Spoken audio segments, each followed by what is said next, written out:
Today's recipe is going to be spaghetti alla carbonara, an Italian dish.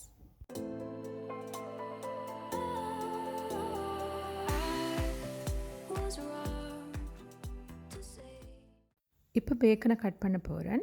நான் பேக்கனை முதல் பெருசாக இருக்கிறால சின்ன கட் பண்ணி எடுத்துட்டு அதுக்கு பிறகு அதை ஆகிலும் குட்டியாக வெட்ட போகிறேன். ஆனால் க்யூப்ஸாக வெட்ட மாட்டேன், ஸ்ட்ரிப்ஸாக வெட்ட போகிறேன்.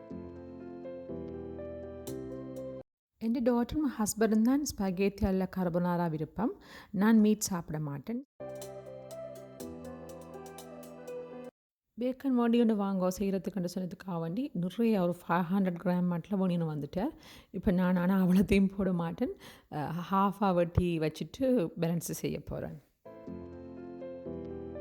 நான் இப்போ கட் பண்ணுற மாதிரி ஸ்ட்ரிப்ஸாக தான் கட் பண்ணணும். ஏன்னா அப்போ தான் ஃப்ரை பண்ணிக்க ரோஸ்ட் ஆகிச்சுன்னு ஆகாது, கொஞ்சம் பெருசாக தெரியும் ஸ்பகேத்திக்குள்ளே போடைக்க.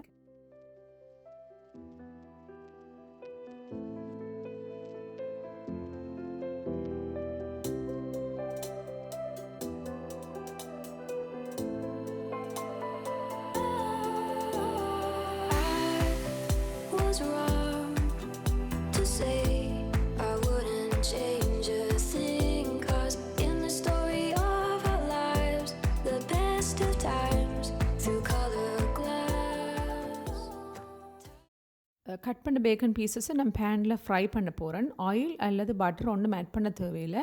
ஏன்னா பேக்கனில் ஆல்ரெடி நல்ல ஃபேட் இருக்குது. அப்படியே ஜஸ்ட் ஹீட் பண்ண விடுங்க. வாட்டர் ஹீட் ஆகிட்டுது, சால்ட் ஆட் பண்ணுறேன்.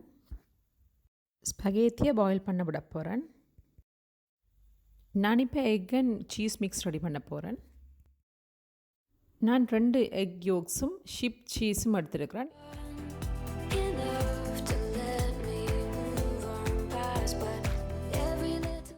இந்த ஸ்பகேத்தி டிஷ் சரியான ஃபேட். ஸோ நான் அதால் நிறைய எக்ஸ் ஆட் பண்ணல, 2 தான் எடுத்துருக்கேன். நீங்கள் விருப்பமாண்டா 3, 4 விருப்பம் மாதிரி எடுக்கலாம்.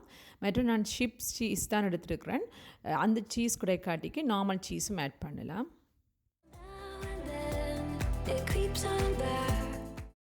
சீஸையும் எக்ஸையும் நல்லா மிக்ஸ் பண்ணிக்கொள்கிறேன். கொஞ்சம் திக்னஸாக இருந்தால் லைட்டாக நாங்கள் பாஸ்தா பாயில் பண்ண வாட்டர் கொஞ்சம் லைட்டாக ஆட் பண்ணலாம், கொஞ்சம் லிக்விட் ஆக்கிறதுக்கு.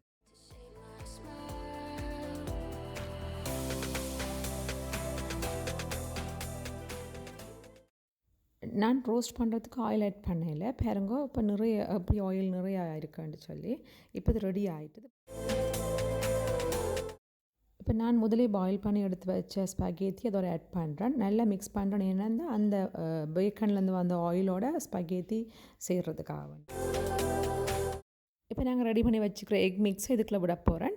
ஆனால் ஸ்டவ் ஆன் பண்ண தேவையில்லை. என்னென்னா அந்த ஹீட் காணும். ஆன் பண்ண வேண்டாம், எக் வந்து திருப்பி ஃப்ரை ஆகிடும். அந்த ஹீட்லேயே அந்த ஆயிலோடு அப்படியே மிக்ஸ் பண்ணி எடுக்கிறது. எங்களோட ஸ்பகேத்தி அல்ல கார்போனாரா ரெடி ஆகிட்டுது. இப்போ நாங்கள் சர்வ் பண்ண போகிறோம். இப்போ நான் அதை பிளேட்டுக்கு சேஞ்ச் பண்ணிவிட்டு கொஞ்சம் பேக்கன் பீசஸை ஆட் பண்ண போகிறேன். பிறகு அந்த க்ரீமியோடு அப்படியே சாப்பிடலாம். ஸ்பகேத்தி அல்ல கார்போனாரா நான் ஒரிஜினல் வெர்ஷனில் செய்திருக்கிறேன். வேற ஒன்றும் மிக்ஸ் பண்ண இல்லை. ஒரிஜினலாக என்ன இந்த ரெசிபிக்கு தேவையோ அதை மட்டும் ஆட் பண்ணியிருக்கிறேன். நீங்களும் செய்து பாருங்க.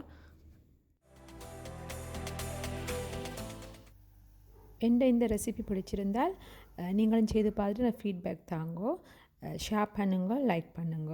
தேங்க்யூ.